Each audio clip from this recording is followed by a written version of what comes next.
ನೋಡಪ್ಪ, ಅದು ಹಿಜಾಬ್ ಬಗ್ಗೆ ಅಲ್ಲ, ಅದು ಯಾರಿಗೆ ಒಂದು ಸಮವಸ್ತ್ರಕ್ಕೆ ಸಂಬಂಧಪಟ್ಟಿರ್ತಕ್ಕಂಥದ್ದು ಇರ್ಬೋದು, ಪರೀಕ್ಷೆಗಳಿಗೆ ಹೋಗುವಂಥ ಸಂದರ್ಭದಲ್ಲಿ ಇರ್ಬೋದು, ಯಾವುದೇ ಒಂದು ಕೆಲವರು ಜನಿವಾರ ಹಾಕಿರ್ತಾರೆ, ಕೆಲವರು ಶಿವದಾರ, ರುದ್ರಾಕ್ಷಿ, ಕೆಲವರು ಹಿಜಾಬು, ಕೆಲವರು ಪೇಟ ಹಾಕೊಂಡಿರ್ಬೋದು.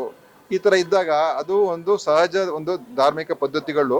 ಯಾವುದೇ ಒಂದು ಬೇರೆದಕ್ಕೆ ಸಮವಸ್ತ್ರಕ್ಕೆ ಅಡಚಣೆ ಬರದೇ ಇರುವಂಥ ರೀತಿಯಲ್ಲಿ ಆದರೆ ಅಥವಾ ಬೇರೆ ಥರ ಏನು ಅಡಚಣೆ ಆಗದೆ ಇರತಕ್ಕಂಥ ರೀತಿಯಲ್ಲಿ ಆದರೆ ಅದನ್ನು ನೀವು ಬಿಡಬೇಕು, ಅವ್ರಿಗೆ ತೊಂದರೆ ಕೊಡಬಾರ್ದು ಅಂತ ಮಾಡಿದ್ವಿ. ಮೊನ್ನೆ ನೀವು ನೋಡಿದ್ರಿ ಜನಿವಾರಕ್ಕೋಸ್ಕರ ಯಾವ ರೀತಿ ಸಮಸ್ಯೆ ಆಯಿತು ಅಂತ. ಅದೆಲ್ಲ ಆಗಬಾರ್ದು.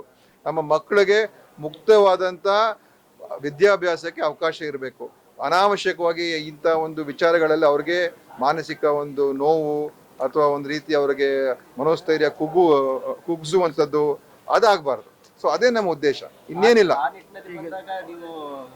ನಾನೇ ಜನಿವಾರ ವಿಚಾರ ಬಂದಾಗ ನಾನೇ ಮಧು ಬಂಗಾರಪ್ಪ ಅವ್ರಿಗೆ ಫೋನ್ ಮಾಡಿದೆ, ಸುಧಾಕರ್ ಅವ್ರಿಗೆ ಫೋನ್ ಮಾಡಿದೆ. ಏನ್ರಿ ಈ ಥರ ಆಗ್ತಾ ಇದೆ, ಇದೆಲ್ಲ ಒಳ್ಳೇದಲ್ಲ, ಸರಿಯಲ್ಲ, ಇದು ಇದಕ್ಕೇನಾದರೂ ನೀವು ಒಂದು ತೀರ್ಮಾನ ಮಾಡಬೇಕು ಅಂತ ಹೇಳಿ ಅವ್ರಿಗೂ ಹೇಳಿದೆ. ಮುಖ್ಯಮಂತ್ರಿಗೂ ನಾನು ಹೇಳಿದ್ದೆ. ಅವರು ಕೂಡ ಆಮೇಲೆ ಇದು ನೋಡಿ ಇದೀಗ ಒಂದು ಆದೇಶ ಮಾಡಿದ್ದಾರೆ.